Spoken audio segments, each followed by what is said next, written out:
नमस्कार, न्यूज 18 के इस डिजिटल प्लेटफॉर्म पर आप सभी का बहुत स्वागत है। आपके साथ मैं हूं जासमिन शर्मा और विजुअल रिप्रेजेंटेशन यानी कि मैप के जरिए मैं आपको समझाने की कोशिश करूंगी कि 13 जून से लेकर 21 जून यानी कि आज तक इन 9 दिनों में ईरान इजराइल के बीच कब कब किस तरह से हमले हुए। और आप मेरे पीछे जो ये मैप देख पा रहे हैं, इसमें जो ये हरा हिस्सा है, ये ग्रीन इलाका है ईरान की न्यूक्लियर फैसिलिटीज और किस तरह से इजराइल ने सबसे पहले 13 जून को यहां पर हमला शुरू किया था। इसे हम समझेंगे मैप्स के जरिए भी और मैं आप तक ये पूरी जानकारी 9 दिनों में क्या कुछ हुआ पहुंचाने की कोशिश करूंगी। 13 जून 2025 से शुरू हुआ इजराइल ईरान युद्ध इतिहास के सबसे खतरनाक और निर्णायक दौर में प्रवेश कर चुका है। इजराइल ने ईरान के परमाणु कार्यक्रम और सैन्य ढांचे को खत्म करने के इरादे से एक हवाई हमला किया 13 जून को। और आप देख रहे हैं ये हरा हिस्सा, ये ईरान के न्यूक्लियर फैसिलिटीज हैं जो इजराइल की तरफ से दावा किया गया। और ये वो हवाई हमले हैं मिसाइल्स के जरिए। जो ये लाल हिस्सा आप देख रहे हैं, ये मिसाइल्स के जरिए इन परमाणु जो फैसिलिटीज हैं, जो प्लांट्स हैं, उधर और उनके आसपास इजराइल की तरफ से 13 तारीख को इस हमले की शुरुआत हुई, जिनका जवाब ईरान ने भी मिसाइलों और ड्रोन की बारिशों से देना अब शुरू कर दिया है। बीते 3 दिनों से ईरान अब इजराइल पर हमले कर रहा है। ये संघर्ष न केवल दोनों देशों के लिए बल्कि पूरे क्षेत्र और वैश्विक स्थिरता के लिए गंभीर चुनौती बना हुआ है। अब तारीखवार और स्थानवार यानी कि जगहों के हिसाब से हम इस पूरे घटनाक्रम को समझने की कोशिश करेंगे। शुरुआत करते हैं 13 जून 2025 से, जब युद्ध की बाकायदा युद्ध की शुरुआत हुई।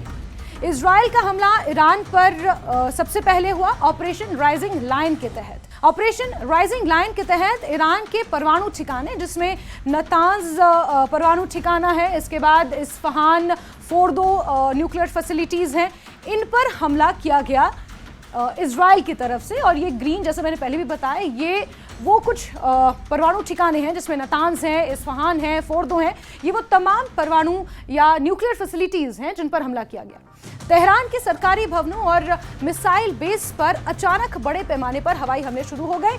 ये न्यूक्लियर फैसिलिटीज और इसके आसपास परमाणु हमले, परमाणु फैसिलिटीज पर और कई ऐसी जगहें जिसमें सरकारी भवन, सरकारी बिल्डिंग्स और मिसाइल बेसेस, ये अचानक ये तमाम जगह जहां पर इजराइल ने ईरान के अलग अलग ठिकानों पर हमले शुरू किए मिसाइलों के जरिए। 200 ज्यादा फाइटर जेट्स, 330 से ज्यादा बम और मिसाइलों का इस्तेमाल किया गया। ईरान के कई टॉप सैन्य अधिकारी और वैज्ञानिक इस पहले हमले में मारे गए जो 13 तारीख को यहां पर हुआ। मिसाइल लॉन्चर और एयर डिफेंस सिस्टम नष्ट हुए और परमाणु कार्यक्रम को एक बहुत बड़ा झटका लगा। फिर दिन आया 14 और 15 जून का। याद रहे 13 जून वो तारीख जब इजराइल ने पहली बार ईरान के परमाणु ठिकानों पर, न्यूक्लियर फैसिलिटीज पर, कई जो गवर्नमेंट बिल्डिंग्स थे उन पर हमला किया। फिर 14 और 15 जून का दिन आया। 14-15 जून 2025 में विस्तार से बताते हैं कि किस तरह इजराइल ने एक बार फिर हमला किया और इन हमलों को विस्तार दिया, यानी कि बड़े पैमाने पर और हमले किए। इजराइल ने तेहरान के न्याय और विदेश मंत्रालय, यानी कि जो वहाँ की जुडिशरी से जुड़े हुए भवन थे, जो फॉरेन मिनिस्ट्री थी, वहाँ पर, मशहद के एयरबेस पर, शिराज के हथियार कारखानों पर, करमनशाह और बिद कानेह के मिसाइल ठिकानों को निशाना बनाया इजराइल ने। तो इजराइल ने कहाँ ठिकाने, किन किन ठिकानों पर हमला किया, ये आपको बता रहे हैं। 14-15 जून, 13 जून को सबसे पहले हमला किया, फिर 14-15 जून को भी हमला किया गया। इजराइल ने तेहरान को निशाना बनाया जो ईरान की कैपिटल है, और तेहरान के न्याय और विदेश मंत्रालय, मशहद के एयरबेस, शिराज के हथियार कारखानों, करमानशाह और बिद कानेह के मिसाइल ठिकानों को भी इजराइल ने निशाना बनाया मिसाइल्स के जरिए जो अलग अलग जगह पर स्थित हैं। इसमें भी 2 न्यूक्लियर फैसिलिटीज को निशाना बनाया गया। ये जो ग्रीन में आप देख रहे हैं, ये न्यूक्लियर फैसिलिटीज और इसके आसपास किस तरह से तेहरान में, खासतौर पर तेहरान, सेंट्रल और नॉर्दर्न ईरान को एक तरह से निशाना सबसे पहले बनाया गया। वहीं मोसाद ने तेहरान के पास ड्रोन बेस और एयर डिफेंस को निष्क्रिय किया। कई जगहों पर कार बम धमाके भी हुए और दोनों देश उस वक्त युद्ध की आग में धधक गए और तभी से सिलसिला शुरू हुआ है आदान प्रदान का। फिर दिन आता है 15-16 जून 2025 का, जब ईरान का जवाबी हमला देखने को मिला ऑपरेशन ट्रू प्रॉमिस के तहत। जहां एक तरफ ऑपरेशन राइजिंग लाइन इजराइल ने चलाया, तो वहीं ऑपरेशन ट्रू प्रॉमिस 3 के तहत ईरान ने इजराइल पर हमले शुरू कर दिए, जिसमें तेल अवीव, यरूशलेम, बेयरशेवा, होलोन, रमात गन, हाइफा और सैन्य ठिकानों पर 400 ज्यादा बैलिस्टिक मिसाइलें दागी और 1000 प्लस ड्रोन्स दागे गए। ये आप देख रहे हैं। हालांकि ये वेस्ट बैंक की तस्वीरें हैं। यहाँ पर भी जिस तरह से जंग छिड़ी हुई है और पूरी दुनिया अब एक तरह से जंग की जद में है। खासतौर पर ये कहा जा रहा है कि जो पूरा मिडिल ईस्ट है वो इस वक्त एक अलग ही जंग लड़ रहा है। तो वहीं जब 14-15 तारीख को इजराइल ने हमले किए, उसके बाद ईरान ने भी रिटेलिएट करना शुरू कर दिया। ईरान ने भी इजराइल के कई ठिकानों पर निशाना साधा।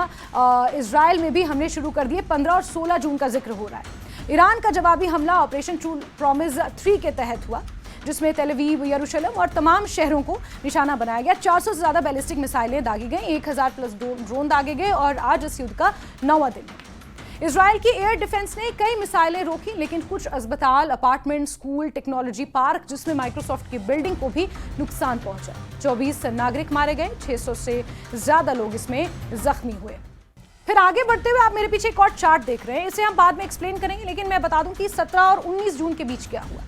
हमलों का सिलसिला जारी रहा। ईरान ने सोरोका मेडिकल सेंटर, जो कि बेयरशेवा में मौजूद है, आजोर, रमात गन, होलोन और उत्तर इजराइल में मिसाइल और क्लस्टर बम से हमले किए। यानी कि ईरान पीछे हटने वाला नहीं है और एक तरह से जो अब ये अस्तित्व की लड़ाई बन गई है, साख का सवाल दोनों देशों के लिए बन गया है, लेकिन इस लड़ाई को लड़ा जा रहा है मिलिट्री एक्शन से, मिसाइलों और ड्रोन्स के जरिए। इजराइल ने पश्चिमी ईरान में सतह से हवा में मार करने वाली मिसाइल बैटरियों को निशाना बनाया।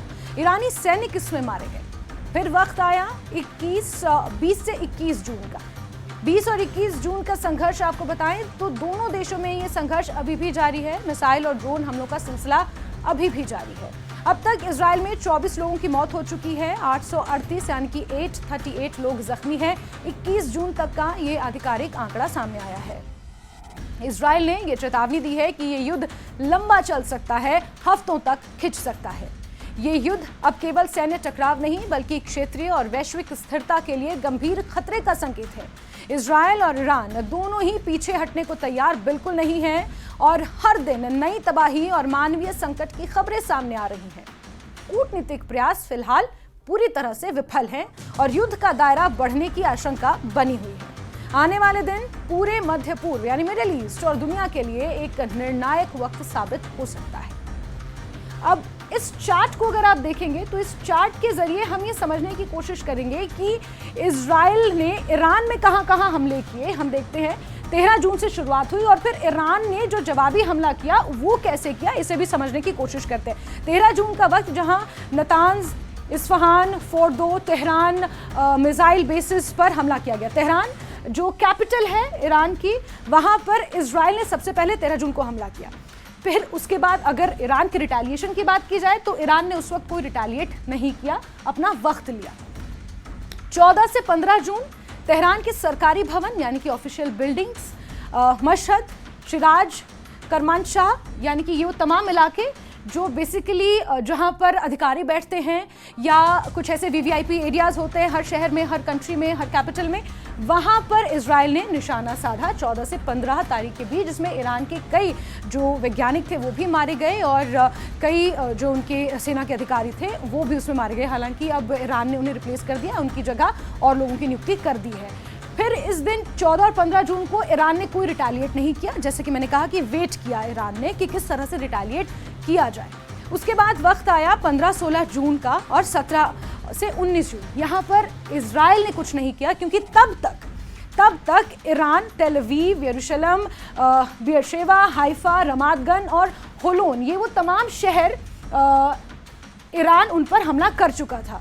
शुरू के 2 दिन कोई हमला ईरान ने नहीं किया, रिटेलिएशन कोई नहीं किया, लेकिन उसके बाद इजराइल को रिटेलिएट करने का मौका नहीं दिया और यहाँ पर आप देख रहे हैं ईरान ने रिटेलिएट किया 15 से लेकर 19 जून तक। और फिर वक्त आया 20 से 21 जून का, जब इजराइल ने पश्चिमी ईरान मिसाइल बैटरियां यहाँ पर होती हैं और वहाँ उस ठिकाने पर निशाना साधा। 20 से 21 जून का आपको ये हम चार्ट में बता रहे हैं कि बीते कल और आज का वो दिन जहां पश्चिमी ईरान यानी कि वेस्टर्न ईरान, इससे पहले तक नॉर्दर्न और सेंट्रल ईरान में हमले हो रहे थे, लेकिन अब पश्चिमी ईरान में भी हमले शुरू हो चुके हैं और इसके बदले में अब ईरान भी अब हमले कर रहा है, यानी कि दोनों तरफ से एक्सचेंज हो रहा है, मिलिट्री एक्सचेंज दोनों तरफ से हो रहा है। तो मिसाइल और ड्रोन हमले जारी हैं। 838 लोग जख्मी बताए जा रहे हैं, जो ये आधिकारिक आंकड़ा है।